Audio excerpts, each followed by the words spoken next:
मराठी माणसाच्या मनावर अधिराज्य गाजवणारं एकमेव डिजिटल चॅनल सप्तनगरी न्यूज।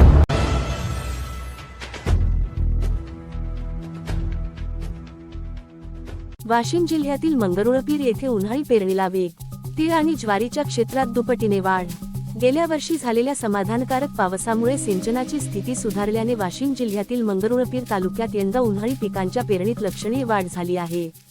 जिल्ह्यातील इतर तालुक्यांच्या तुलनेत या तालुक्यात शेतकऱ्यांनी उन्हाळी पिकांकडे मोठ्या प्रमाणावर कल दर्शविला आहे।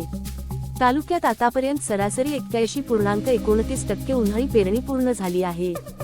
यंदा विशेषतः तीळ आणि उन्हाळी ज्वारीच्या लागवड क्षेत्रात दुपटीने वाढ झाल्याचे दिसून येत आहे। मंगरुळपीर तालुक्यात एकूण 1425.75 हेक्टर क्षेत्रावर पेरणी अपेक्षित होती। त्यापैकी सध्या 1159 हेक्टर क्षेत्रात प्रत्यक्ष पेरणी पूर्ण झाली असून उर्वरित क्षेत्रात पेरणी सुरू आहे। पावसामुळे उपलब्ध झालेल्या पाण्याचा योग्य वापर करत शेतकऱ्यांनी नियोजनबद्ध पद्धतीने पिकांची लागवड केली आहे। उन्हाळी हंगामात तीळ आणि ज्वारीसारख्या पिकांना वाढता प्रतिसाद मिळत असल्याने उत्पादन वाढीची अपेक्षा व्यक्त केली जात आहे। यामुळे आगामी काळात शेतकऱ्यांच्या उत्पन्नातही वाढ होण्याची शक्यता व्यक्त करण्यात येत आहे। सप्तनगरी न्यूज ब्युरो रिपोर्ट, वाशिम।